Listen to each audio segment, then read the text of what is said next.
I think Alaskans are pretty good at this. So I'd like to welcome you to my show, which is Ketchikan, Alaska News, which we're going to explore the trials and tribulations and highs and lows of being a remote teacher, which is what you are.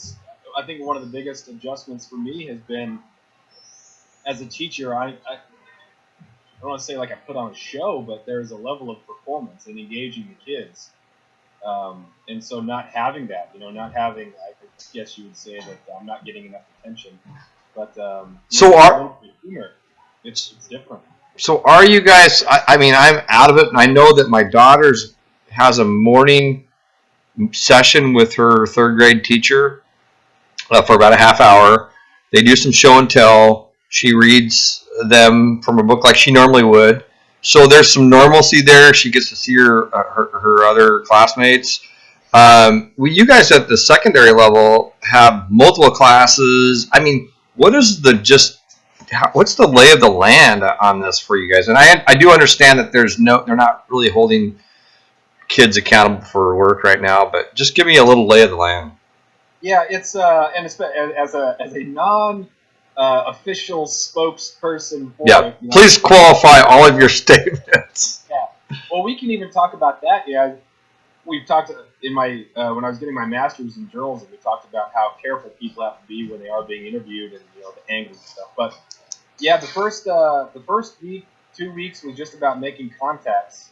I think at the primary level, kids need that sort of structure, and that's vital for them to have the structure. Whereas at the high school level, some of these kids they might not have that same connection. Things might be impacting them emotionally more.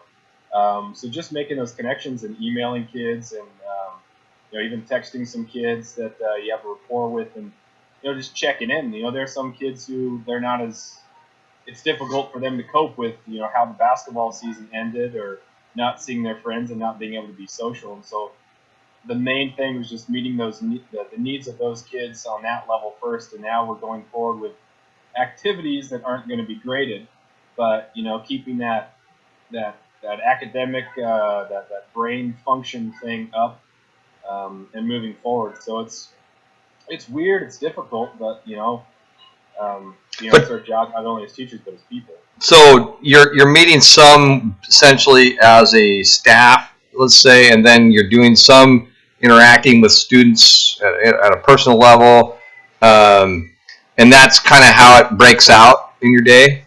Yeah. Okay. We have a staff meeting to start the day, a staff meeting to end the day. In between, we meet with 2 of our classes per day for 20 minutes. Last week, it was just meeting with our advisory kids. Mm-hmm.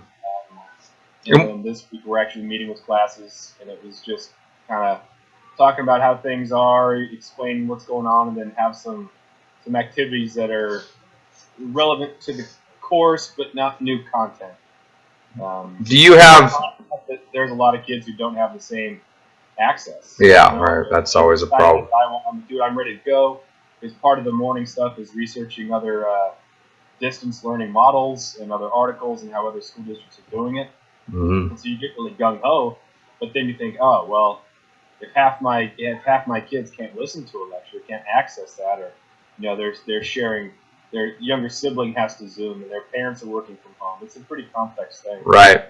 What do you have many seniors in your classes, and how are they feeling with this? It's really tough because it's some of them, they're really pretty upset they don't get to have all that symbolic rite of passage. Mm-hmm. But for them, and then what type of world are they going into? If they are going vocationally, and they weren't going to do college now, well, what's that vocational field looking like? And if they're going to college, oh yeah, what is that going to look like? So it can be pretty rough, and that's one of the reasons why we wanted to be there for the kids and just talk out these things. The lack of development of the brain on one hand, and then also for some of the kids, this is the worst thing that's ever happened to them, so they have to really share that process. Right.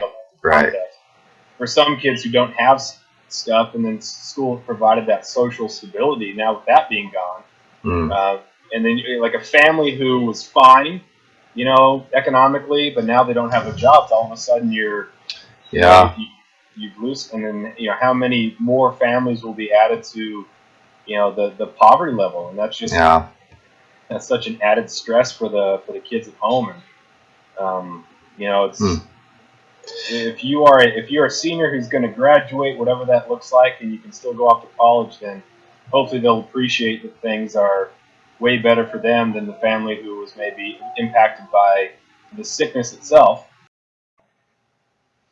Well, I'd like to thank Jeff. Sorry we had to cut this short. We lost the last part of the recording, but thanks to Jeff and all the other teachers out there putting their time in trying to get through the end of the year here. It looks like they are suspending the school year for the rest of the year, and hopefully we can pick up in the fall with a new year. And once again, thanks to all the teachers and staff making it happen.